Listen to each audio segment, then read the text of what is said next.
Well, hey guys, welcome to our first official episode of the Not Just Sundays podcast. We are so excited to begin this new journey with you guys. And I'm excited about this new episode and kicking off a new conversation on what it looks like for us to equip men to live intentionally in their homes and available in the world with the gospel. And as always, I've got Kaleb Chockley with me. So Kaleb, what's up, man? It's good to have you. How you doing? I'm doing great. Yeah? Pretty tired today, but other than that, I'm doing really good. You've been working a bunch? Yes. Yeah. And Did you tell everybody you were a firefighter? I don't know. Okay. Maybe. So Kaleb's a firefighter, but also a dad of a 5-month-old. Yeah, and he's pretty cool. Yeah. Is he sleeping solid still? He's growing. Okay. So he's eating a lot more. Gotcha. So when I say a lot more, I hear stories. Some guys at work talk about their babies for like 6 months, pretty much screamed. Yeah. And he maybe wakes up twice now to eat, and I'm like, this is the worst. And then I hear these stories at work, and I'm like, man. Oh my gosh, this kid is so easy. No problem at all. And my wife is, a rock star. She carries the team on her back in the kid department, so that's great. Really great. But yeah, guys, today's guest, I'm really excited to introduce to you guys. His name's John Ostenson. John, I've had the pleasure of serving with John on the Topeka Rescue Mission Board of Directors for the last year and a half or so, and it's been awesome. Just seeing John's heart for just really everybody, human beings in general, has been awesome. One thing that really sticks out to me about John is his prayer life. That's what really, every time I talk to John, prayer is talked about or is happening. And that's something that just every single time it's almost mesmerizing to me because it's just, he really walks the walk and how he loves people and how connected he is with God in that loving. And so, sweet. Well, John, we're excited to have you on, man. Yeah. Hey, thanks for having me. Yeah. Thank you so much for being on the Not Just Sundays podcast. Yeah. Glad to be here. And after that glowing endorsement, I'm like, dude, let's go. This is going to be great. I was gonna text LaManda and get your 2 fun facts because I couldn't remember them from our meeting I have to remember a few weeks ago or a few months ago. Man, I don't remember what they were. We had to give 2 fun facts for people to try to guess. Okay. And they were like, obviously not easy to guess. And so is this like a 2 truths and a lie kind of a deal? Pretty much exactly, but without the lie. And do you remember what yours were?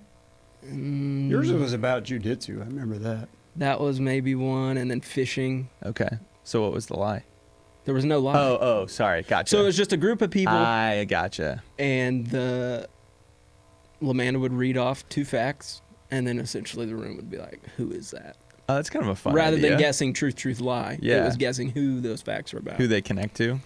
But you don't remember yours, John? I don't. I think one of them had to do with our cars because our family's notorious for inheriting old cars or just driving cars till the wheels fall off. 100%. It had something to do with that, and because we had a van that we had to recently retire, bless its heart. It's like a part of the family. Yeah, I mean, it really was. You know, it has 334,000 miles on it. It's just a little 4-cylinder, ugly van in the world. But I mean, the old show you probably grew up with. It was Adventures in Odyssey. I know. I didn't. That one? No, okay. I wasn't. I didn't. Never listened to the tapes. Nope.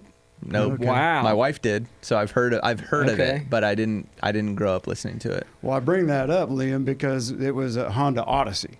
And for the family, it was like we're always having adventures in that Odyssey. That's awesome. I love that. I love that. So John, let's just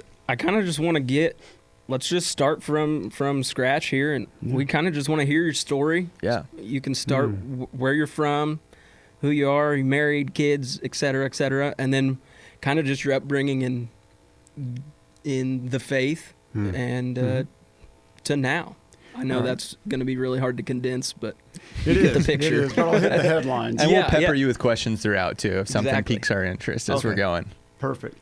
Well, I'll start out so your listeners kind of have an idea, because when I listen to podcasts, I always kind of want to know, those kind of things. So I'm 58 years old, and but I was born and raised here in Topeka, and I graduated from Shawnee Heights, 1985.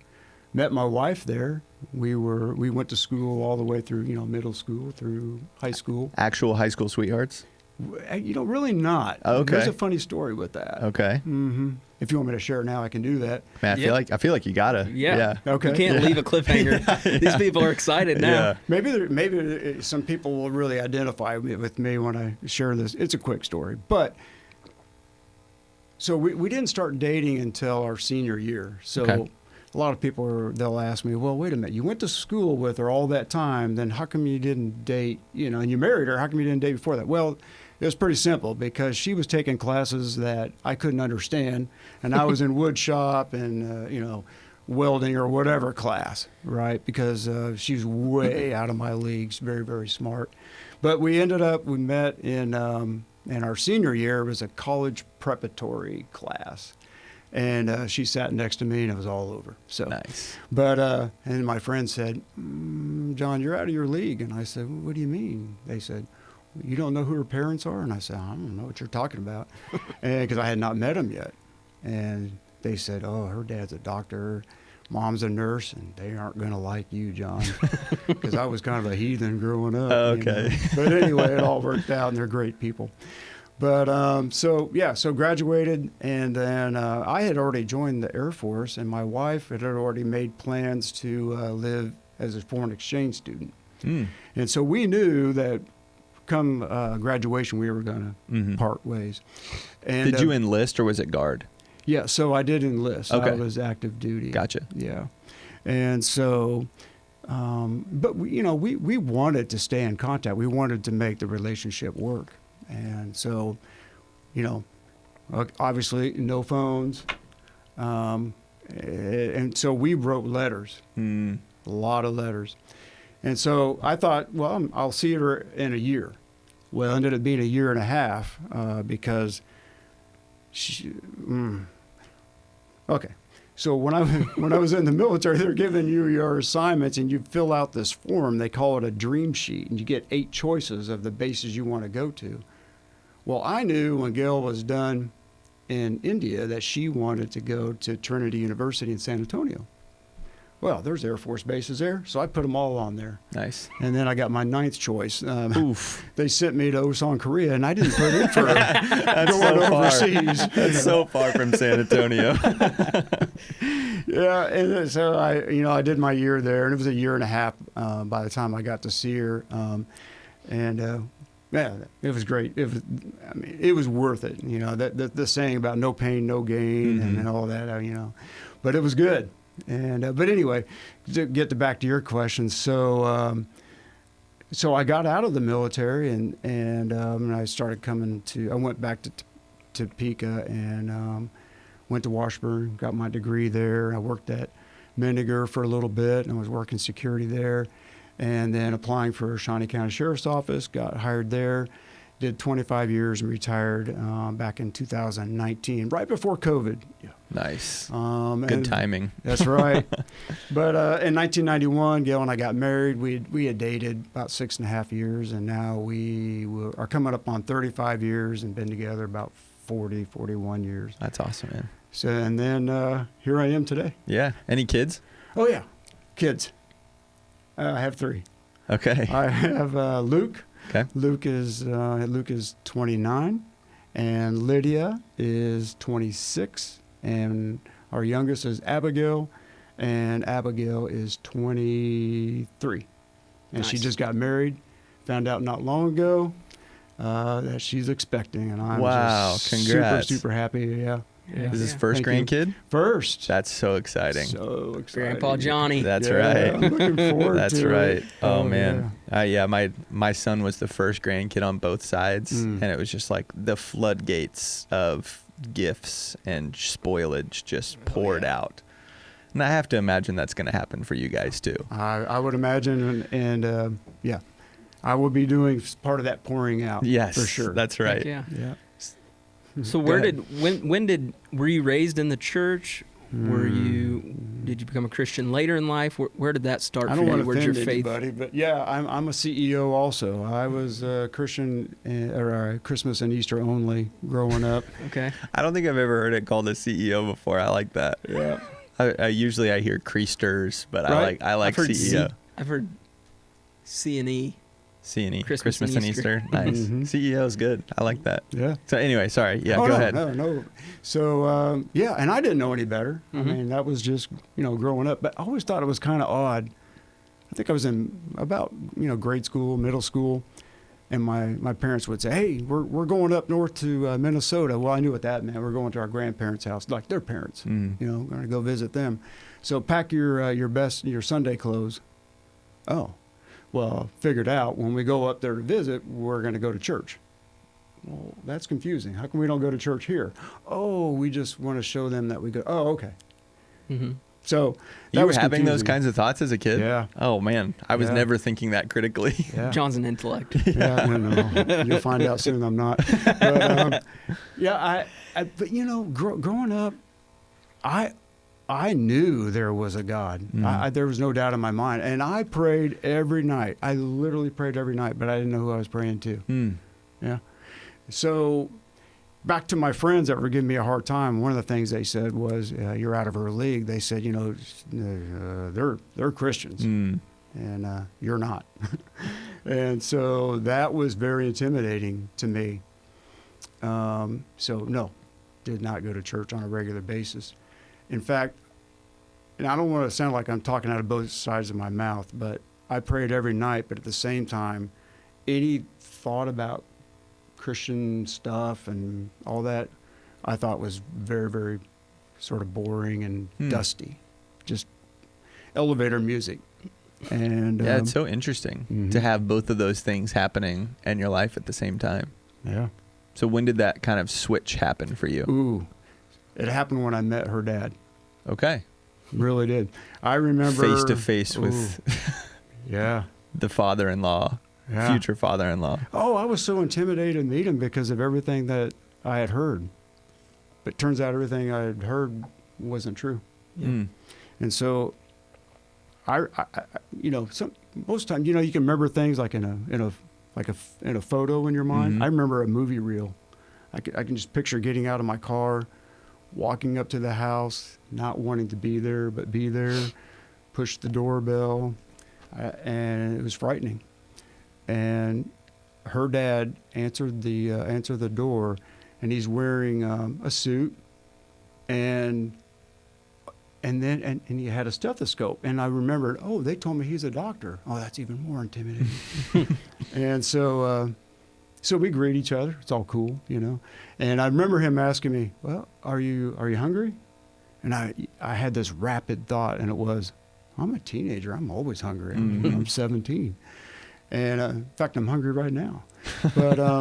But yeah, so he said, well, okay. So he went down the hallway. Then I saw Gail, and we're talking. And then he comes back, and you guys know what 501 blue jeans are, like Levi's? Yeah. Okay. Yeah. I thought it was the coolest thing. He comes back out, no suit. He's wearing 501 blue jeans and a flannel shirt. And wow, all right, this guy's cool. There's nothing like my friend said he was. And he goes in the kitchen, and he just starts making like an omelet or whatever. And, that just really got me. So the longer I knew him, I didn't realize it, but he was walking out Christianity. And he made such an impression on me the way he didn't treat me. Yeah, that really impacted me. So did he know that you weren't a Christian? I think he probably did. Okay. Yeah. But he still was just super compassionate and kind and welcoming to you? Norman is, and Norman and Anna are by far the most probably kind and compassionate, generous people I've ever met in my life. That's awesome. Because, you have to kind of think, too. It's like if your daughters, say they brought home a guy who you knew was like, this guy's not walking with Jesus, it'd probably give you some pause, right? That would be a really hard time for me. Yeah. Yeah. Yeah, and the fact that they were like, come on in. That eat with impacted us. Me. Join us. Yeah. I had the honor of meeting Norman at that event we talked about earlier, the Fun Fact event. And just the way that he speaks is like impressionable. And fun fact, he was the first surgeon to do. Yeah, he was. It turns out I'm learning more about him. At age 17, and so I asked my wife, my girlfriend, Well, so what kind of doctor is he? He's a thoracic surgeon. A what? I don't even know what thoracic is, see, because I was in shop, remember? And, yeah. But thoracic surgeon. So, yeah, the fun fact is that Norman did the very first open heart surgery in Topeka. Wow. Yeah. That's cool. Yeah. Nice. Is he still practice or is he retired? Yeah, he's retired. We just celebrated his 91st birthday. Oh, wow. Awesome. Coolest guy ever. That's so cool. That's so cool. So, and, yeah, go ahead. Did you start attending church with them, or obviously he kind of set the standard for you, right? And like how he treated his wife, how he treated his daughter, how he treated you, who most men would probably be like this tough, like macho man, and he just kind of accepted you with open arms and love. Where did you just kind of start essentially attending church with them, or how did he open up conversations with you, or how did that go? You know, he really just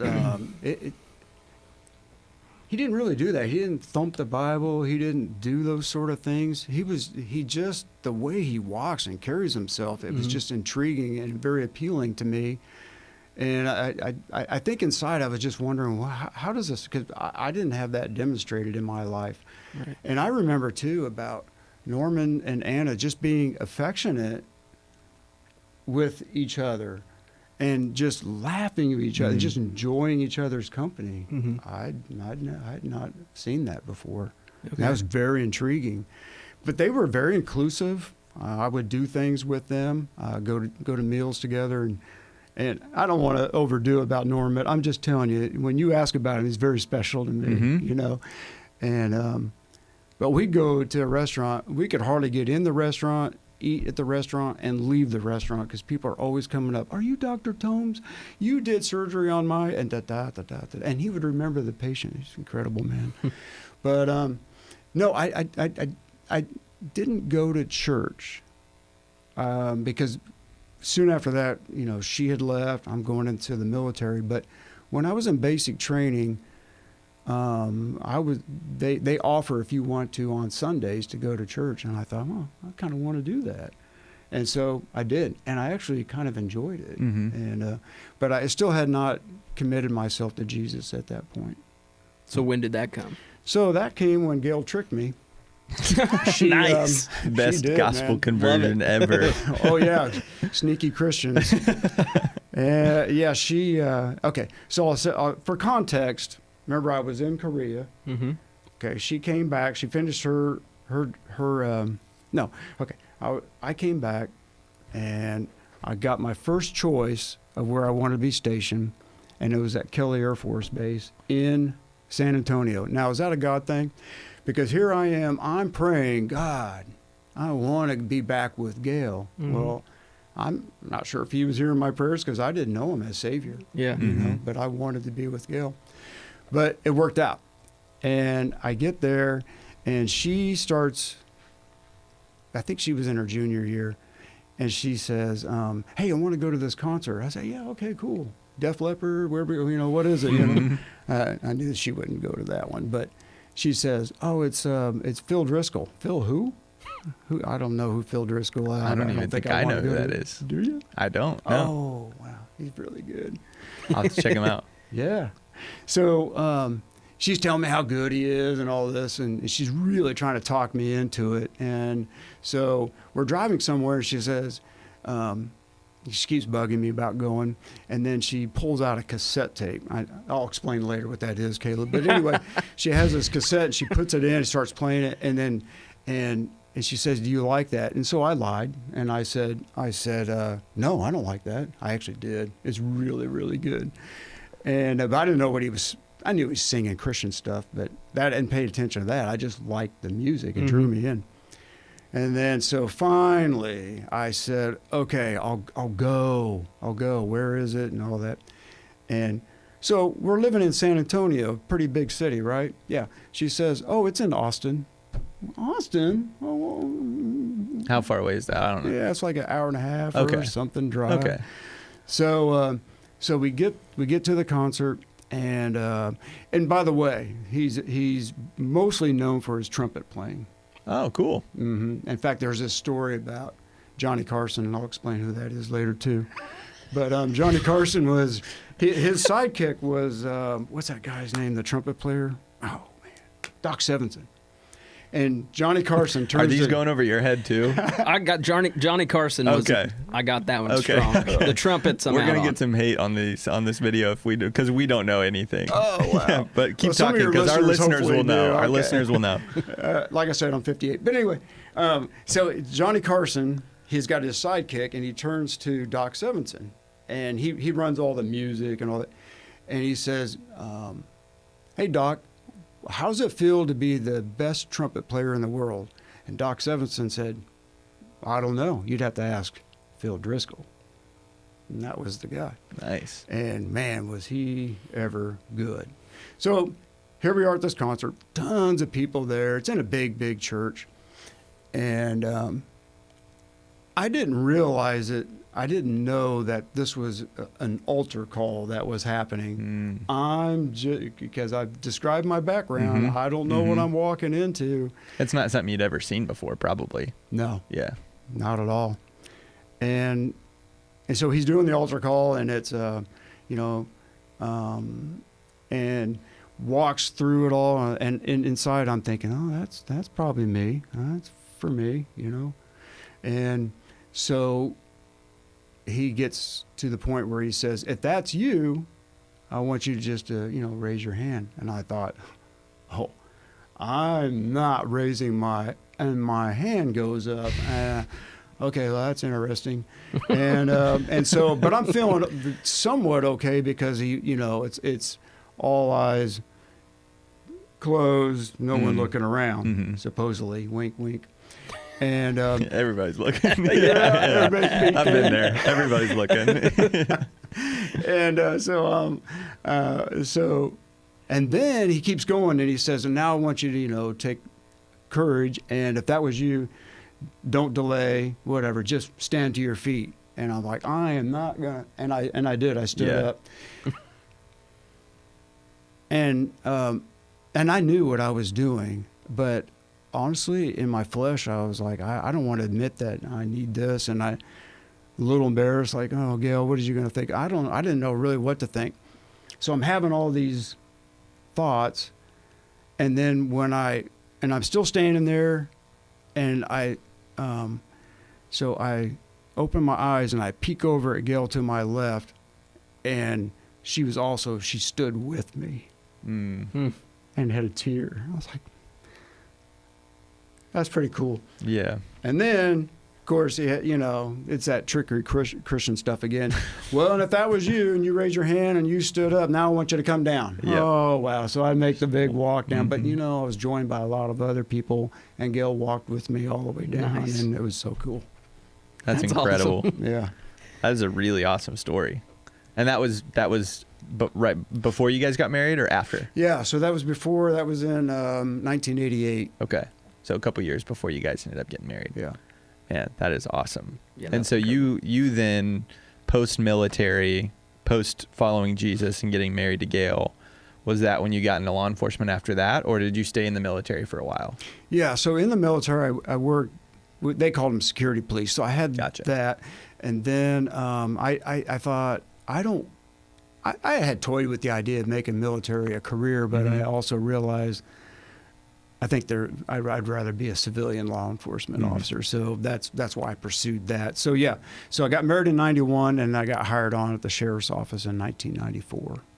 And that was back here, Shawnee County. Oh yeah, okay, Shawnee County, right here in Topeka. Yeah. And what was that like? I mean, my dad was in law enforcement for 25 years, and so I know the family impact of having a family member in law enforcement. But being there yourself and being a Christian, what was it like being a Christian in the line of work that you were in, just kind of day in and day out?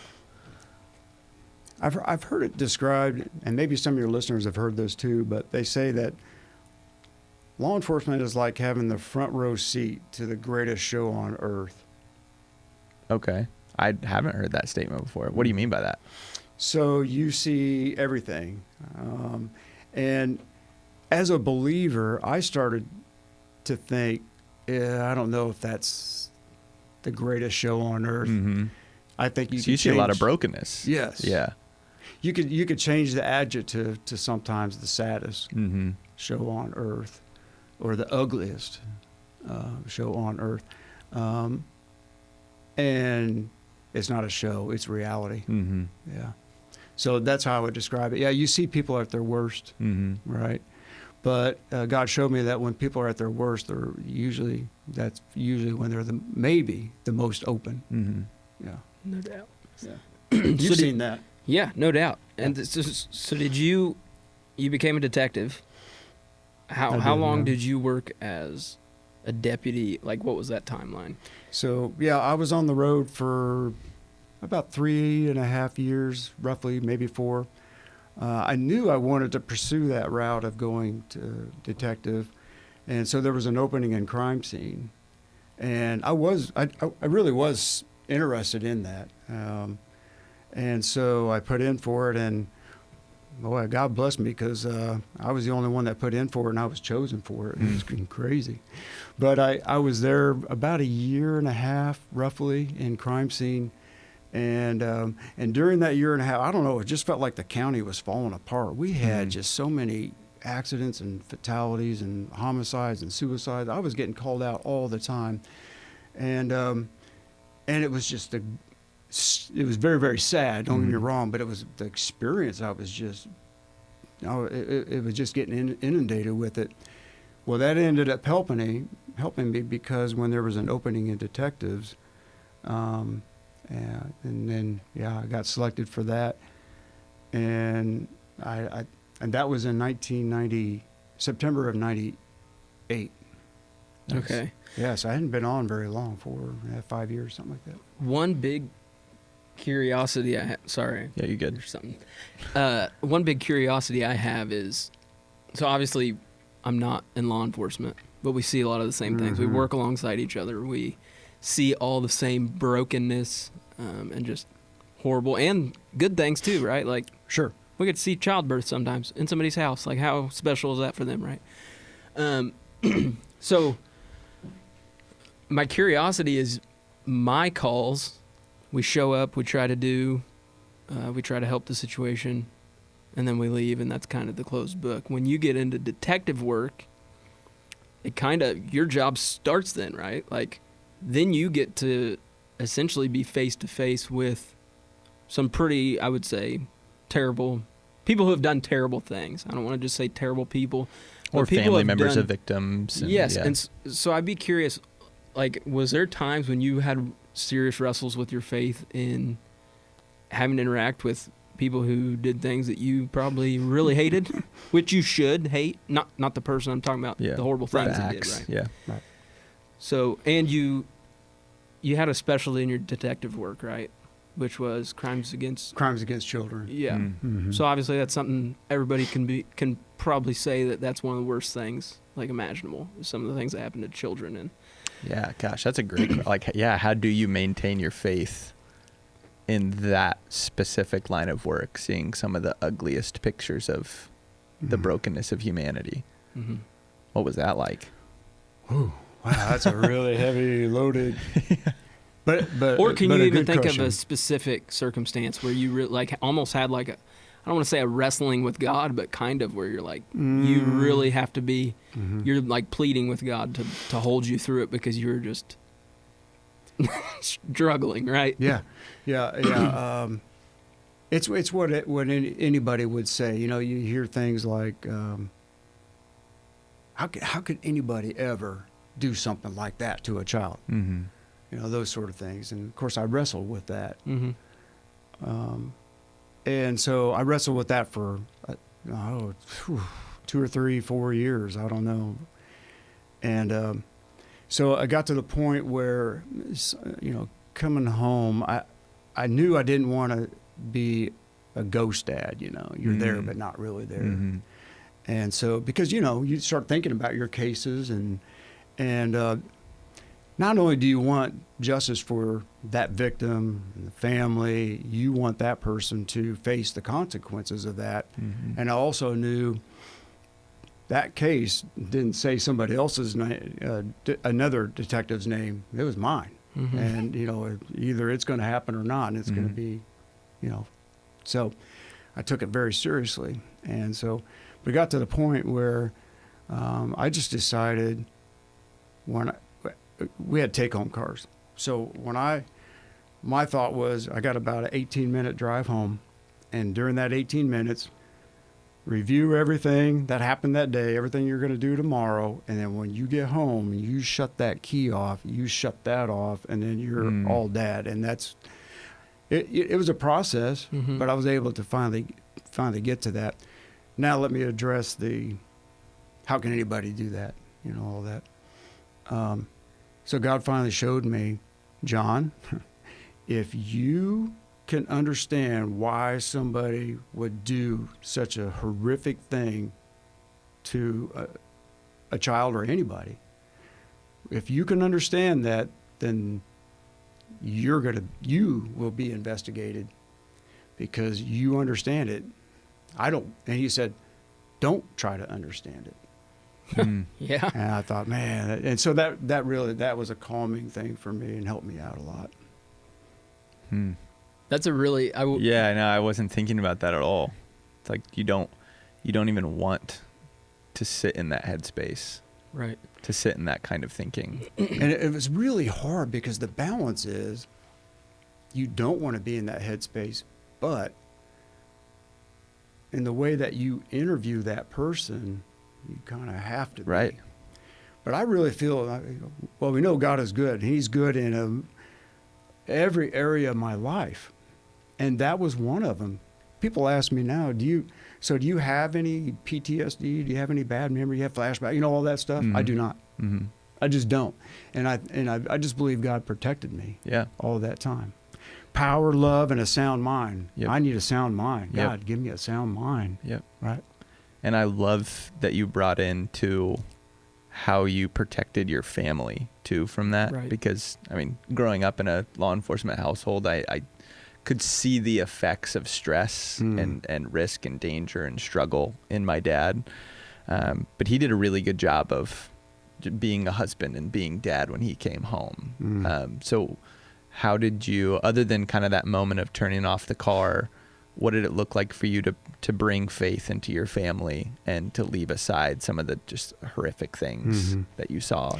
Yeah, so we were regular churchgoers, and when the kids were growing up, it could be, the Royal Rangers class, or the girls did prims and other things. And who was teaching those? Well, Gail and John. We taught them all the way through all those classes, all through church. And just heavily involved in that. And, her family, she has 2 older sisters. They're all believers. Just a lot of believers in her family.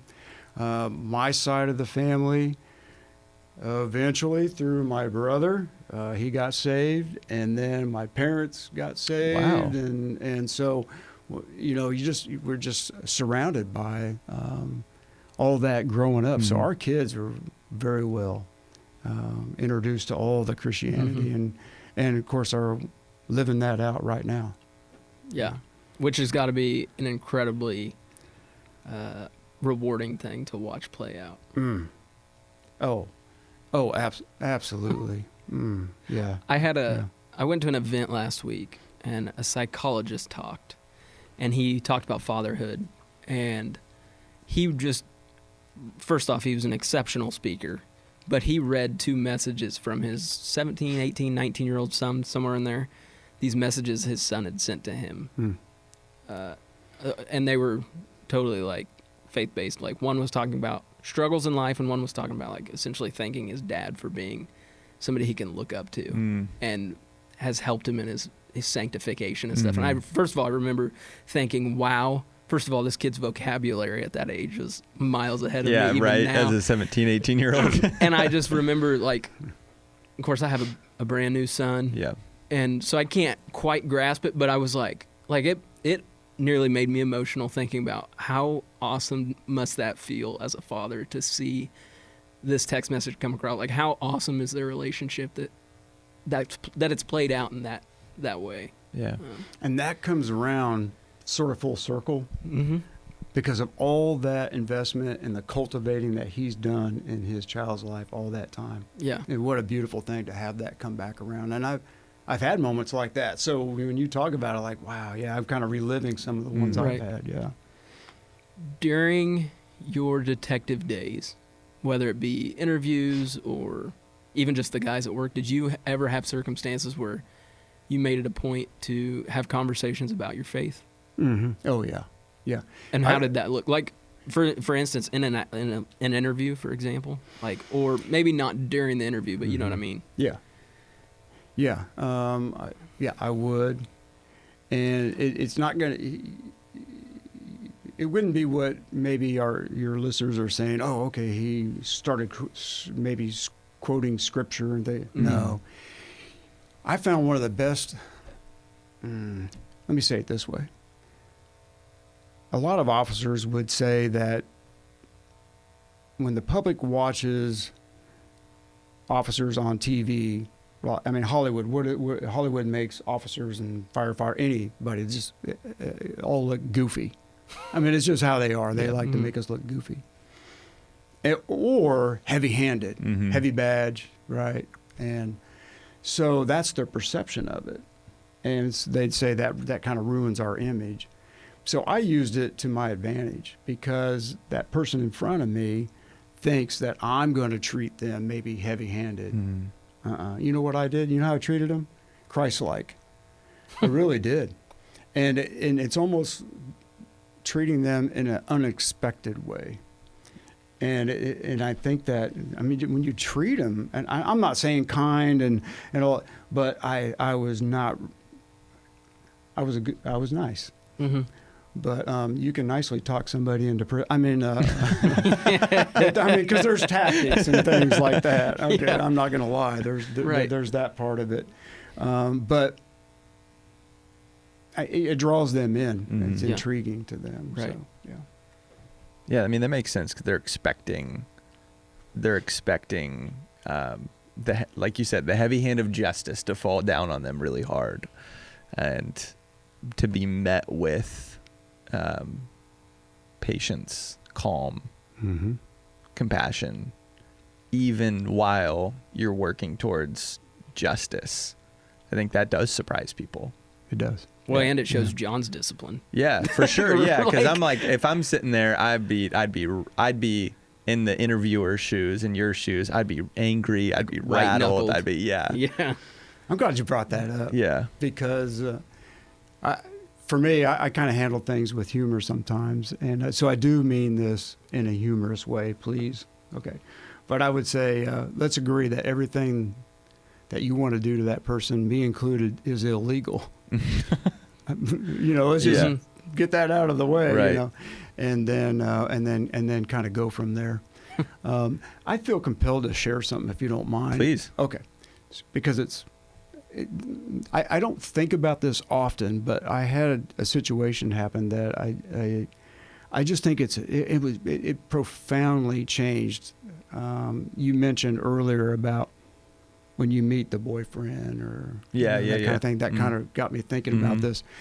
But early in my detectives, I went to some training, and we're learning how to do interrogations, and went to some advanced courses and things.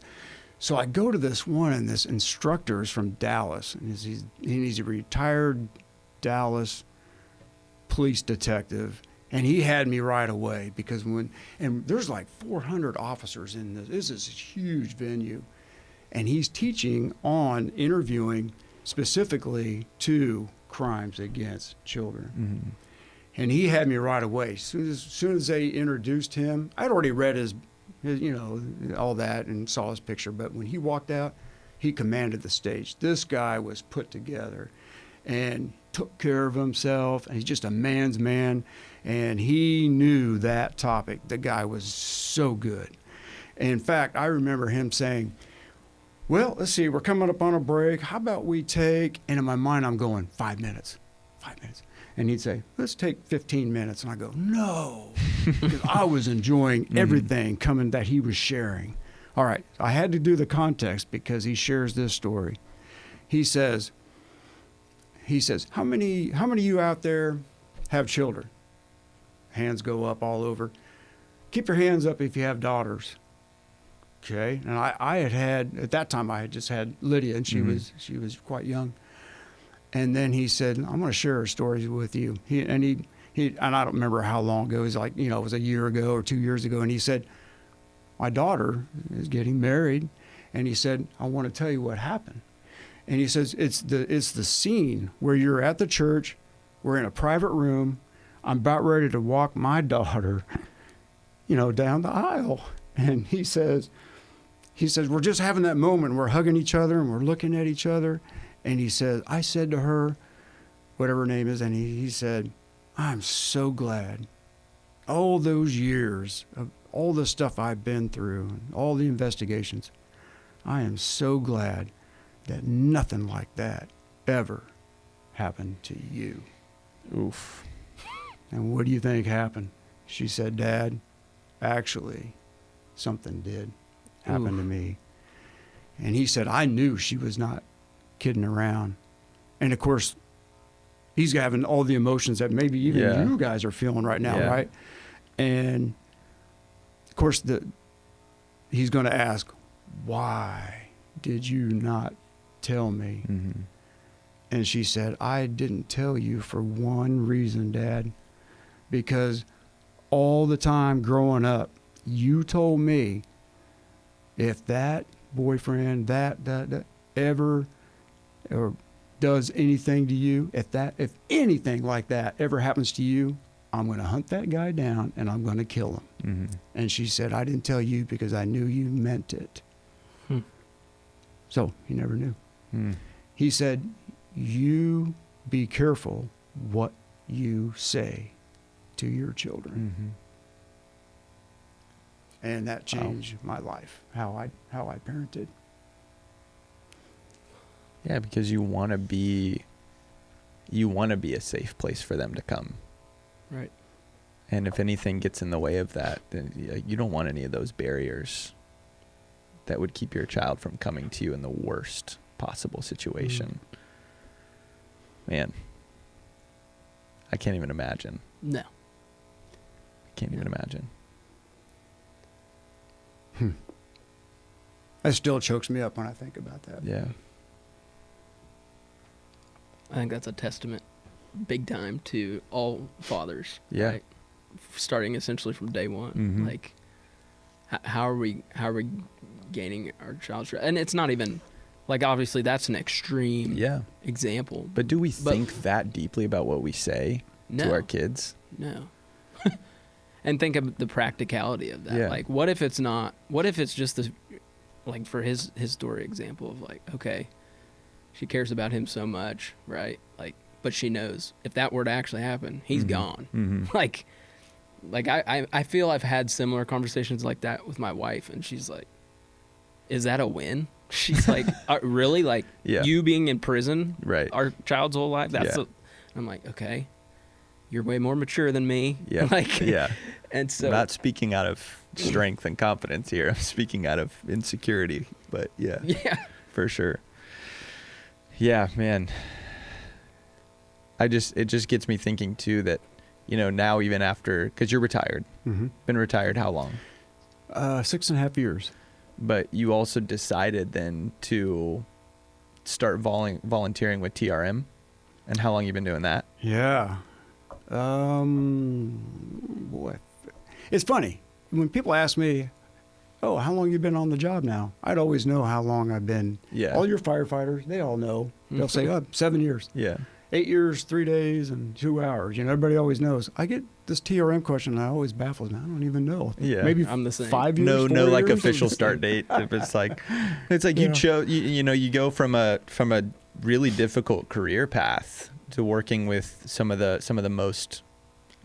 darkest side of humanity, and then you retire from that and step into a role where you're also seeing a lot of struggle, and it's not maybe in the same level of crime, but the same level of hurt and brokenness and poverty and despair. And it's like, what was that decision like to step into that kind of a role after the career that you were in? Mm-hmm. And yeah. Yeah. Can I interrupt? Mm-hmm. Just to rewind. I just want, if possible, can we even rewind farther to before getting into how or when that started for you?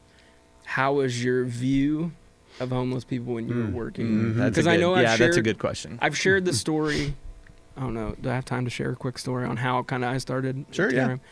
And it was job related, where I was struggling essentially with burnout, and I've only been on the job for, at that time, 3 or 4 years in Topeka. But Topeka will do that to you, right? Like Central Topeka will burn you out. And so I was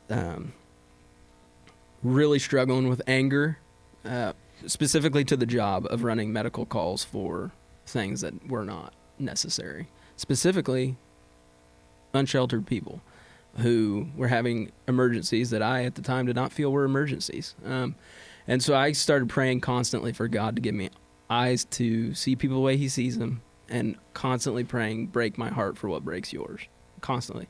And I was doing this for weeks and weeks, and we ended up running a call one day for a spider bite, which, again, that doesn't sound like 911 worthy. Why? It doesn't sound like an ambulance needs to be there. And we got there to this house, and the lady comes out, and she said, the person's back there behind the trash can. And it was raining and cold. I can't remember if it was either late fall or early spring, where it was like, you don't want to be outside in this. And behind the trash can was a guy laying under a tarp in a puddle of mud, screaming. And he probably weighed, I don't know, 70, 80 pounds, and he had a pretty nasty spider bite on his leg that probably happened long ago, and it did need a doctor, no doubt. But I remember immediately remembering all my prayers. Like, I was on my way there, and I'm already frustrated on the way there, and I remember seeing this guy, and the first thing that did it for me was, one, he was crying for his mom, and the guy was 60-something years old. And I remember thinking, wow, like a mom who's, like, everybody's kind of, that's your refuge as a baby, and this guy's 60-something crying out for his mom in pain. And he's sleeping in a puddle, laying in a puddle. And I remember I asked him why he wasn't first of all, tears start welling up, and I'm immediately like, no, God, not now. Don't answer this prayer like this. And it was like a frustrating moment for me. And then I asked him, why aren't you at the mission? Like, dude, just go to the mission. Like, you shouldn't be out here. And he was like, I can't. I have a sex crime with why he said he couldn't be at the mission. And but I remember he had a can of beans or something laying next to him that he had tried to open with like a knife or something. And then next to the can of beans was a porn magazine. And I'm like, brokenness. Like, here, this guy can't eat. He has no shelter, is crying for his mom in pain, yet the stranglehold of the enemy is still active. Like, I just remember thinking, it was like such a vivid picture for me of, like, our battle isn't just flesh and blood, right? It's not against flesh and blood. And I just was like, the strongholds can be so dark and so deep that even at this guy's lowest, he's still struggling with XYZ. And so that was like the moment that I'm like, holy smokes, God just answered this prayer. And then that's when I kind of met Greg Armbruster. I knew Greg, but that's when I found out he was on the board, and then that's kind of how I funneled that direction. So all that said, sorry to steal Can any I ask sort you a of question though? Yeah. I remember hearing your testimony about that on the TRM podcast, and I loved that. I told you about that. I really like hearing that. I'm curious, so when you had that encounter then and God had answered your prayer, what was that like now amongst your peers, the guys gals you're working with? Did they see a new you? Did you talk about that? Yeah, I think that's a pretty I think that one is well established now. So especially now, it changed then, I think, in that circumstance, especially because I was super frustrated. We were waiting on an ambulance forever, it felt like, and we were like 3 blocks from the hospital. The guy obviously needs warmth, and due to policies and stuff, I just wanted to load him up in the fire truck and take him to the hospital. Yeah. And I remember being so frustrated that we're just stuck, and this guy's continuing to get rained on, and hands are tied. So like that, there was a switch flipped at that moment, I think. Part of that switch, did you start feeling like because you went there sort of angry? Total that's the biggest flip is compassion, and it's really made conversations fun at work because I ended up after that I got stationed at Station 2, which has the brush truck. So we'd run a lot of like homeless campfires along the river that other trucks can't get to. And obviously guys are cussing the whole way there, especially if it's in the middle of the night. And I remember I would always make it my priority that we're going there. Why am I not just gonna essentially change my mindset? And I would try my hardest to talk to these guys rather than cuss them out. And it would be talking to them about like, what are you cooking for supper tonight? Because usually it was cooking fire that got out of control. And I'm like, what's for supper tonight, man? And you treated them like human beings. Yeah. Simple. It's very simple, really. Yeah. And so that opened up conversations too of when guys, I don't have to say much for people to know my stance. In fact, I don't have to say anything because I'm not joining in on cussing the out crap. Yeah. And I'm picturing you guys going on a call now, right? And it's a homeless person, and the whole crew says, all right, this is yours. Yeah. You take the lead on it. This is yours. It makes for fun conversation, especially now that I'm on the board, because people will try to get, how do you feel about this? I heard this is going on. And I'm like, first of all, I don't know where you heard that, but it sounds like you just made it up. I'm pretty sure I would know that one. So I would say it's opened up some really incredible conversations, and then it's also shut down others. Because there are guys that they'll refrain from saying certain things, which I think is good and bad. Sometimes the conversation should be had, but even if it's hard, Sorry. No, you're good. I had to burp. That's 2 podcasts in a row I've had to burp, John. John, was that like a similar kind of moment for you, or did you just kind of more naturally have that kind of heart of compassion moving into that Kaleb definitely didn't have until his moment of change? Mine was not to that level. But it certainly isn't where it is now. And with on the sheriff's side, we didn't have a lot of interaction with homeless because they're more in the city. Yeah. But we definitely did. And I'm not proud how I treated all of them. I would have done it much different now. But my attitude was probably the same like most people. Get a job.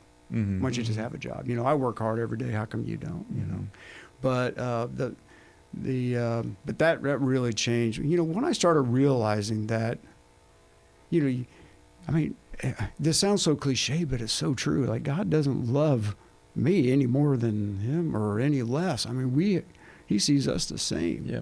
And until you can really wrap your head and heart and soul and mind, everything around that, and see that person really has value. God loves them. And until you can reach that point, I don't know that compassion really kicks in, but it is now.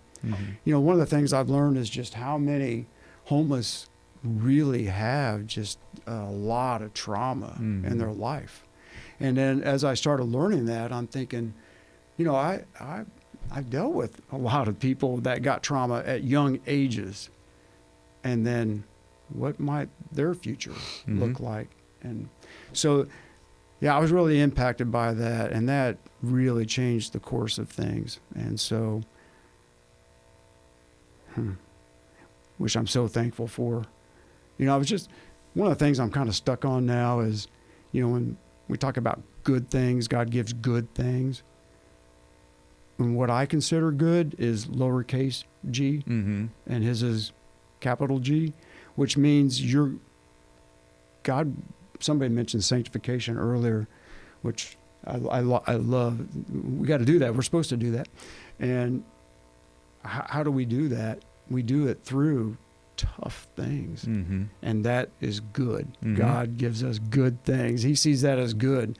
When you have that difficult person in your life, maybe that's how you're going to learn Christ-likeness. Yep. When you have that, whatever crisis, everybody's right now thinking about their own thing right now. Whatever that is, maybe God put that in on purpose for your capital G good, because it grows us, challenges us, and grow us. I love that. Yeah, that's incredible. So it's the same for provision, right? Yeah. Well, I pray for provision, lowercase p. Mm-hmm. What is he providing me? Yeah. Uh-huh. Yeah. Anyway, I'm sorry. So how did you get involved, and what made you get involved? So there was the president of the board for Topeka Rescue Mission for, I think, 19, maybe 20 years was a dear friend of mine, and his name was Hal Smith. In fact, we had his funeral right here in this church. Mm-hmm. And Hal and I, our family, man, we've known Hal and Debbie Smith for, out of decades. And we did ministry together. We did a ministry. It's called Royal Family Kids Camp. And we teamed up and did that for about 10 years together. And so one day we were having lunch together, and he said, "Hey, you ever thought about, just being on the board?" And I'm probably in a flighty kind of way. Oh, yeah, my family's connected there. I have some connections there with past family and things. And but I said, "Well, let me pray on that, And so I called him back sometime later, and I said, "Yeah, I would like to do that." And he said, "Okay, yeah, just fill out a resume, and we'll do the interview and all that." And he's a sneaky guy too. So I get on the board, and everything's going pretty good. And then, and I'm about a year and a half into it, and we're getting out of the meeting, and he says, "Hey, John, you got just a second?" "Oh no, here it comes, man. Now what, Hal?" And he says, "Hey, I want to submit your name to be voted for vice president." I said, "Oh no, Hal, I'm not. No, nice try. I'm not going to do that." And of course, then it happened. Because Hal is Hal, and I love him dearly. And so, yeah, that's how I got started, was an invitation from Hal Smith. Nice. So if guys were interested in, listening to this story, hearing some of your guys' experiences and just the sanctification that's happened through some of your work even now, how would you encourage guys to get involved? At TRM? Oh, at TRM. I think the best way to get involved, hands down, is to go and volunteer. You just get a really good taste of what Topeka Rescue Mission does. And it could be in the distribution center. It could be go to the men's side. Maybe they got a prayer or chapel or whatever. Just get involved, and we have a volunteer coordinator, and it's on the website. Susie, you can contact her, and she'll kind of do a little interview with you and see where your interests are, skill set or whatever your interests are, and get you plugged in. Yeah, I love that. That's the best way. I love it. Yeah. Well, if you had one piece of advice that you would want to share, or one final thought that you would want to share with the guys who are listening, what would you want to leave them with? And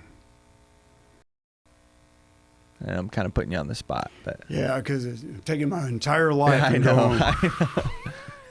But I feel like we've talked about so many cool things, and I think guys are going to resonate. But there's also going to be guys who are like, and I'm in this boat.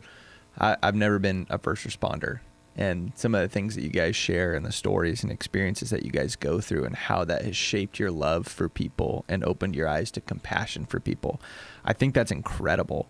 And I'm just sitting here like, how do I do that when I don't have one of those moments? How do I do that when my workplace is filled with people who look just like me, and my experiences with people who are just like me? What does growing in that kind of love for people who are difficult look like when I might not have one of those kinds of moments? Yeah, I really like that question because it's a hard one. Yeah. I think, how did I said this not too long ago. I'm trying to remember how I said it, but it really starts with, we think how we're going to deal with or work with that person in front of us. I think it really starts with me. How do I work?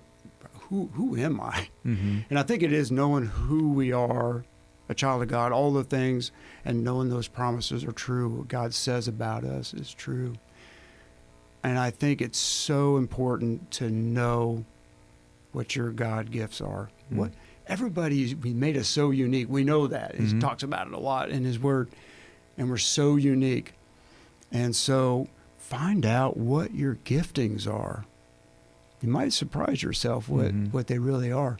And then once you know those things, and then you talked about being in the workplace or wherever, and now find places to use those. Yeah. Know who you are. Know who you are in Christ. Love that. And the other side of it is see value in that person, no matter what. It's perfect. Yeah, that's great advice.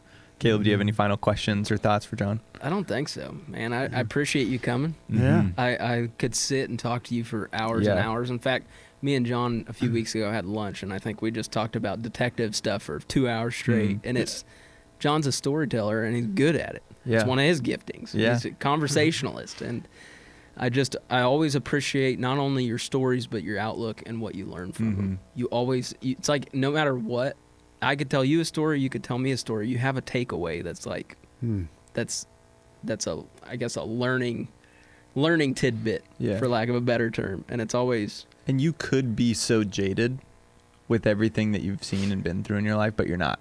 Yeah. And I think that's incredible. Yeah. I think to carry faith with you, to love your kids and your wife well over the decades that you've had them in your life and been with them, despite all of the darkness that you've seen and the struggle that you've walked through. I mean, I think that is just a testament to the power of God working in your life, protecting you and shepherding you and your family through a lot of years. I appreciate that. That's actually encouraging me for you guys to say that. I mean, that's kind of humbling, actually. Well, John, we really appreciate you taking the time to come and visit with us. And I know the guys are going to love hearing from you and hearing your guys' story. So thank you guys for a great episode. And guys, if you're listening to this episode, then we hope that you have gotten a ton out of it. And we're looking forward to hearing what your questions are, your thoughts, your ideas. So reach out to us. You can send us an email. You can send me an email at lweingartner@fbctopeka.com. If you have questions, thoughts, ideas, or you're curious about what it looks like to get involved with the ministry that you guys are doing over at TRM, would love to be able to pass on some of that information. But hey, thank you guys. And thank you for tuning into another episode and our first official episode of the Not Just Sundays podcast. We will see you next time. See you guys.